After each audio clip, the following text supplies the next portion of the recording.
بعد اختطاف ميو لما بتفوق فجأة بتلاقي نفسها مربوطة في السقف وبتصرخ وبتطلب المساعدة. فجأة بتفتح كايا الباب عليها وأمها جنبها وقالت لها أخيرا صحيتي. ده اللي خلى ميو تكون مصدومة جدا من اللي هي شايفاه قدامها. بيركب كوجي مع السيد كودو سيارته وعمال يستعجله، فقال له كودو إنه لازم يصبر، فسأله إزاي هادئ كده وخطيبته مخطوفة وما نعرفش بيعملوا معاها إيه دلوقتي. فقال له كودو المهم تكون متأكد من مكانها. بتضحك كايا على ميو وقالت لها لما اتأخرتي في إنك انت تفوقي قلنا ان انت متي اخيرا. سالتها ميو ليه بتعملوا فيا كده؟ قالت لها ام كايا كان المفروض تبقي خدامه للابد او تموتي، لازم تعرفي مكانتك كويس، انا بامرك ترفضي عرض السيد كودو للزواج منك. وقالت لها كايا كونك انك انت هتكوني زوجته هيبقى عبء كبير عليكي، ومسكت المقص علشان تقطع لها ملابسها وبتقول لها وهي ماشيه ناحيتها الملابس الفخمه اللي انت لابساها دي مش لايقه على مكانتك ابدا، وبما انك خليتيه يشتري لك الملابس الغاليه دي تقدري ترفضي عرض الزواج منه علشان يتجوزني انا وهرجع لك كوجي. ها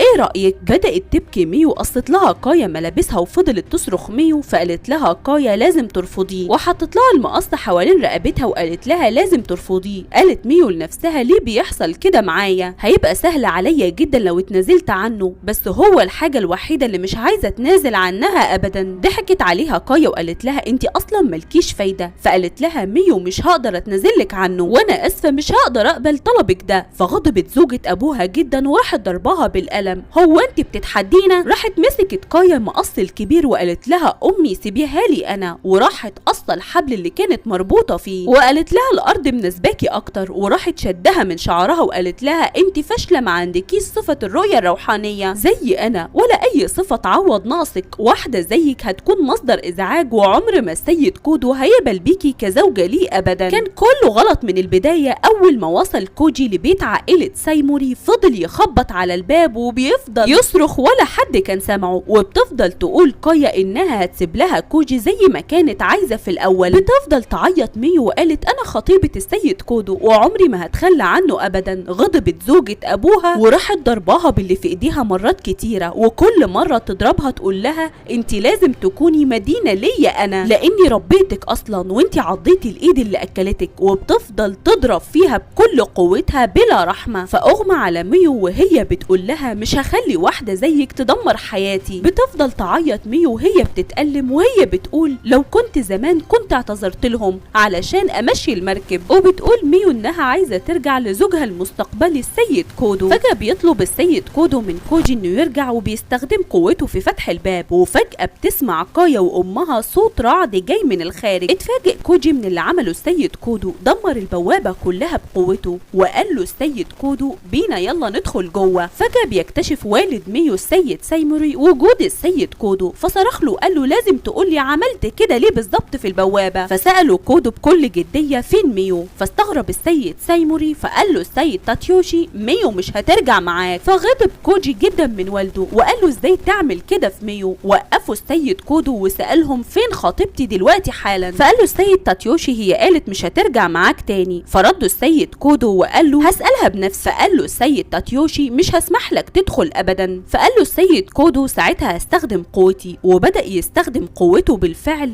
اوقفوا السيد سايموري وقال له تاتيوشي ايه اللي بيحصل بالظبط؟ فقال له تاتيوشي اسال بنتك، وبعدين انت ما شفتش البوابه هو عمل فيها ايه؟ لو سمحت له بالدخول فهيدمر لك منزلك كله، ولازم تساعدني نوقفه. وبداوا الاتنين يوحدوا قوتهم ويهاجموه، لكن السيد كودو قدر يكسر قوتهم بسهوله جدا. فاتفاجئوا من اللي شافوه قدامهم، وبدا السيد تاتيوشي يجمع قوه الرياح ويهاجم بيها السيد كودو، لكنه قدر يحمي نفسه بقوه مضاده. وبدا السيد كودو يحس ان هم بيضيعوا الوقت، لكنهم في الحقيقه مصدومين جدا من اللي هم شافوه. وفجاه بيصعقوا السيد كودو فوقع تاتيوشي على الارض من قوه الضربه. فهم ساعتها كوجي إن حتى قوة والده وقوة السيد سايموري مقارنة بقوة السيد كودو فتعتبر قوة أطفال. ولسه كايا وأمها بيسألوا بعض يا ترى إيه اللي بيحصل في الخارج بالظبط. قامت ميو بعدها بتقف بكل إصرار، وده اللي أغضب زوجة أبوها وهجمتها ووقعتها على الأرض مرة تانية، وقالت لها قولي يلا إنك هترفضي عرض السيد كودو. قالت لها ميو في عز ما كانت بتتألم لا مش هعمل كده. اتعصبت زوجة أبوها وراحت ضربها برجلها ضربة جامدة، فضلت تعيط بتعيط ميو ورافضة تستسلم. دخل كوجي مع السيد كودو وقال له ان في مخزن هنا قديم اكيد هم خدوها لهناك. فجأة بتهاجمهم قوة نارية رهيبة جدا يستحيل ينجو منها، لكن السيد كودو قدر يحمي نفسه وكوجي، وطلع اللي بيهاجمهم هو نفسه السيد تاتيوشي. وكودو بيصرخ له ازاي تستخدم النار في مكان زي ده،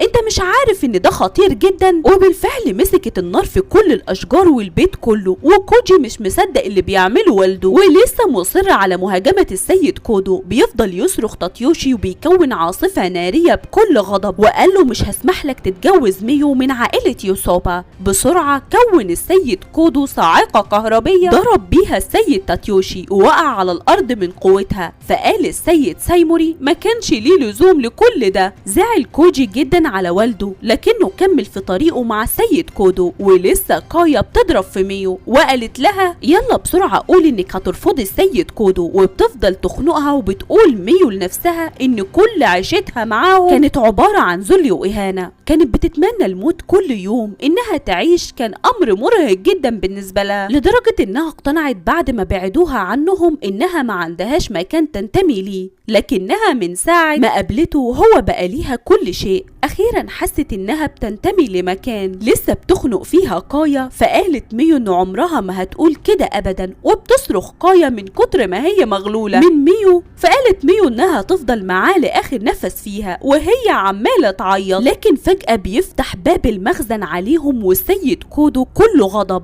فسابت كايا ميو من كتر الصدمة اللي شافتها. فوقعت ميو فجرى عليها، وكانت ميو مش في وعيها، ما كانتش مصدقة ان السيد كودو جالها وبيشيلها السيد كودو. ففتحت عينيها وبتقوله انت فعلا جيت كل المسافة دي علشاني، شكرا ليك على كل حاجة عملتها علشاني. لكن السيد كودو اخد باله من تقطيع ملابسها وتأييدها بالحبل. غضبت زوجة ابوها جدا وطلعت تشوف بره بيحصل ايه في الخارج، فاتصدمت ان كل بيتهم وكل حاجة بتتحرق. ففضلت تصرخ بكل قوتها. قال السيد كودو لكايا انت عملتي كده فيها علشان مرضتش تخضعلك، طلبت منها ايه قصاد كل ده؟ فقالت له انا ما عملتلهاش حاجة، انا كنت عايزة اصحح الخطأ اللي حصل. هي ما عندهاش اي قوة روحانية وما تستحقش غير انها تكون خادمة، وعلشان كده عمرها ما هتكون مناسبة ابدا ليك ولا لعائلتك، وانا افضل اختيار ليك مش هي، لان امي وابويا دايما بيقولوا لي ان انا افضل منها وعكسها في كل حاجة واعلى منها في كل شيء. وفضلت كايا تضحك وهي سعيدة بكلامها جدا. فقال لها اسكتي، مش عايز اسمع منك كلام سخيف تاني.